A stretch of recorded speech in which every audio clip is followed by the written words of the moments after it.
Hi everyone, my name is Lou and I want to welcome you to our channel. Today is my first installment of 3 Up and 3 Down, a daily fantasy football cheat sheet which will feature 3 players I feel you should spend up on and 3 lower price players who could be bargains. This is primarily for DFS and specifically for Draftkings and Fanduel. It is my first video. You're going to see mistakes. You may see me slur words. I'll try not to throw anything. And you're not going to see any graphics today. Things, if all goes well, hopefully our future videos will definitely improve. But really, this is more about information, stuff that will allow you to have more fun. And what better way to have fun than to make a little money on fantasy sports. And at least for this week, it's fantasy football. A quick background on us. Sandy and I have been together for 14 years. How we met is a great story, but one we will get into sometime in the future. It's really not important for those watching who want to make some DFS money this week. Our channel won't be strictly about fantasy sports, but when you see my face, there's a pretty good chance it will be. Stay with me, and I'll give you my 6 picks a little bit later in the video. Also remember, once again, we're new to YouTube, so early videos will be basic, but hopefully they will get better. Sandy and I are polar opposites in many ways, but we definitely make it work. She, at best, tolerates sports. For me, however, they've been a huge part of my life. From playing them to coach them, I love them so much I became a sports writer for over 25 years. I had the dream job. They paid me to go see the top sporting events around the country, fed me. What else can be better? On the fantasy sports side, I first got into fantasy leagues. It was baseball at that time in the early 80s. That was long before the internet. You actually had to meet in person and draft your teams. There was, as I mentioned, no internet, so one person was in charge of doing stats, compiling them from either newspapers or a weekly magazine. As the years went by, I did fairly well. In fact, I've been kicked out of 3 leagues in baseball and football because they simply couldn't beat me. I'm not patting myself on the back, but I lost some friends because of that, and hopefully that, doesn't hurt me long term. And like I said, these were friends, and our buy-ins were small, but they were extremely competitive. For years, I've gotten calls and texts on Sunday mornings asking me which player should I take.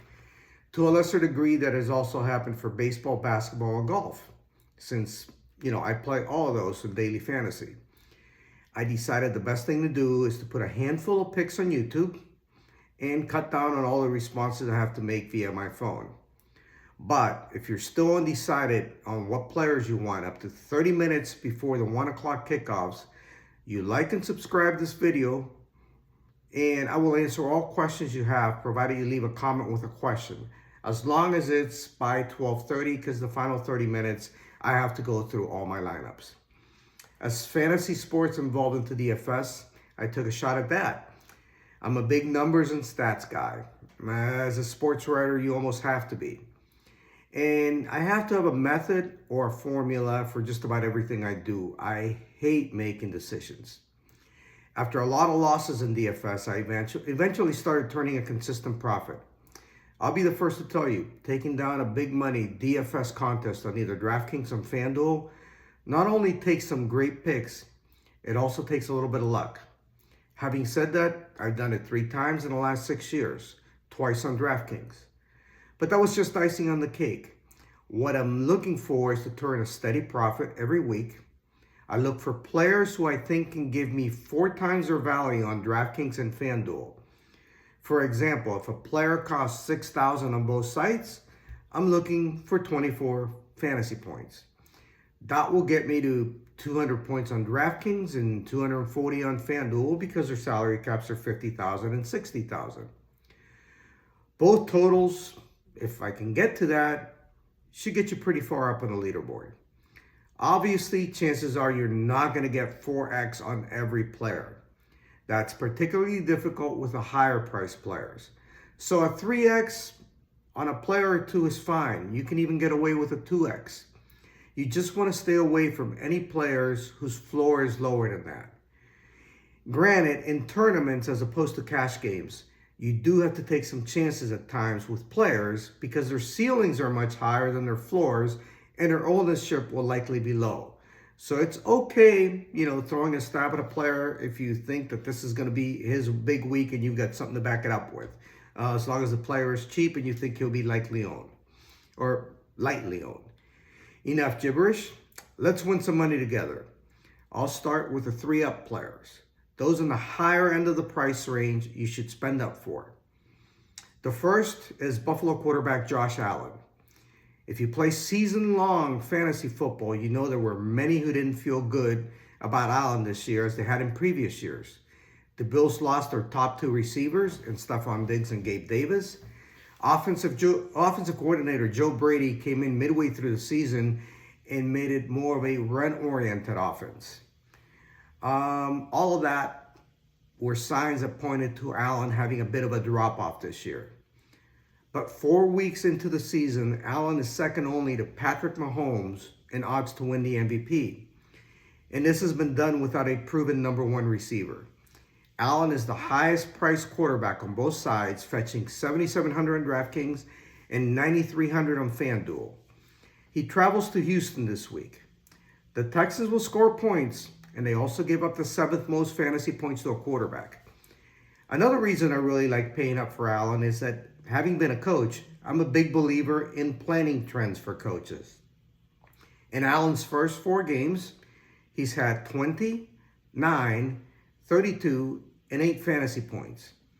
He's averaged 26 fantasy points on odd weeks and 8.5 on even. It's an odd week. That's enough for me. Next we have, again at the top of the board, the king, Baltimore running back Derrick Henry. He also is the highest priced running back on both sides. Thus far, he's been well worth the money this year. Henry will cost you $7,800 on DraftKings and $9,200 on FanDuel.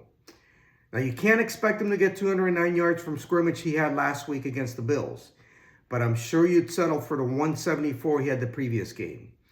The Ravens are 2-2 and travel to Cincinnati. The Bengals are in early season desperation mode. After starting off 0-3, they momentarily kept their season alive by beating Carolina last week. Another must-win for Cincy means they're going to pull out all the stops offensively. But defensively, there's not much they can do to hold down Henry for an entire game. The Bengals are 11th against fantasy backs, but have given up the 6th most runs of 15 yards or more. The King has at least 1 run of 29 or more yards in each of his last 3 games. His first touch last week, if you saw it, or if you didn't, was an 87-yard touchdown. I'm hopefully riding King to a DFS throne this week. And the last of the 3-up is Rams running back Kyren Williams. Since he took over as the Rams' top back last year, he has turned into a very reliable workhorse. When healthy, he's also a pretty good receiver. A little aside, I probably watch more college football than anyone you know, and likely more than 99% of the so-called experts. I love it. In fact, future videos will include college DFS.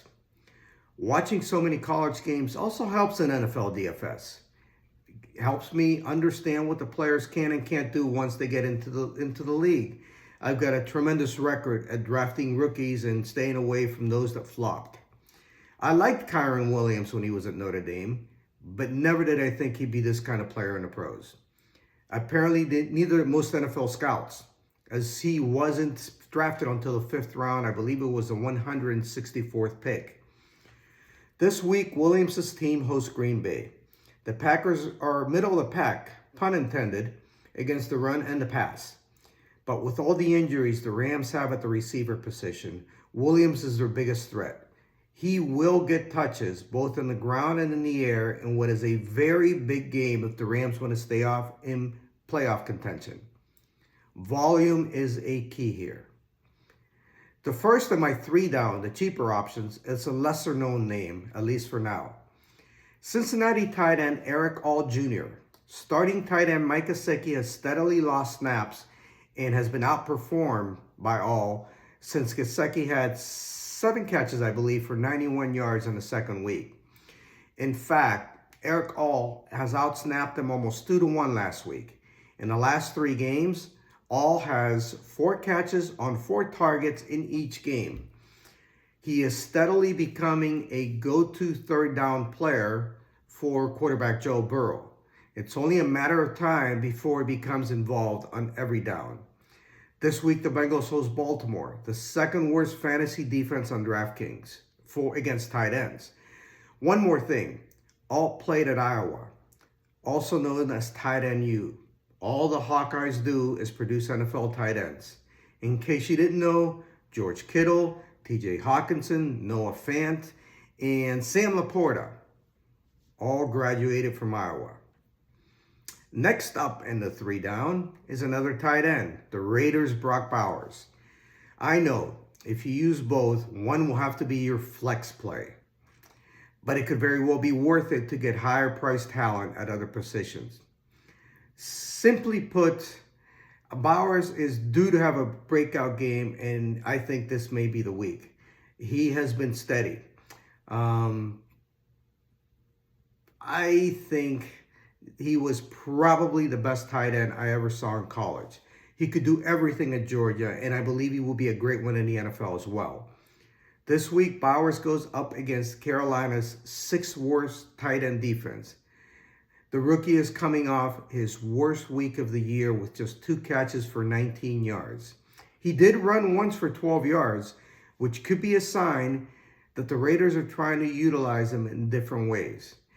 Part of last week's dud could have been that he was playing against the Browns, who it's a pretty good defense. And the Browns also were smart because Davante Adams was missing. So on probably half of Bowers' run routes, he was doubled by a linebacker. So they had a corner and or a safety sneaking up and a linebacker also on him. You know, with Adams out of the lineup, Bowers was the key threat. But Bowers is smart. He'll learn from that game. He'll be a much better player this week. He's not on the lower end of tight end pricing, but overall he is. He checks in at $5,500 on DraftKings and $6,300 on FanDuel. My final pick for the 3 down section is Giants running back Tyrone Tracy. Let me preface this by saying that this was a tough pick. His potential ceiling could make him a bargain, as he's $4,300 on DraftKings, $4,800 on FanDuel. I would not use him for cash games, and I would probably suggest you don't either. But I will definitely have some of him in my tournament teams. Giants starter Devin Singletary is not expected to play. Singletary has gotten the majority of the backfield touches for his team and has been involved in the passing game as well. Tracy played for 2 teams in the Big Ten in college, and he was actually a receiver when he first got to college. He kind of reminds me of a more physical Antonio Gibson. Going against Seattle is not a great matchup for Tracy. The fact that the Seahawks can put up a lot of points could possibly make this a one-sided game, which would kind of kill the Giants' run game. However, if the Giants can keep it close, and they've only been blown out once, and that was in week 1, Tracy could be very involved and could see 5 times his value or more. You know, that's all for this week. I wish you luck in your contest. Remember, if you have any lineup questions, like, subscribe, post a comment. As long as I see it before 12:30, I will get back to you. Have a great day and win lots of money.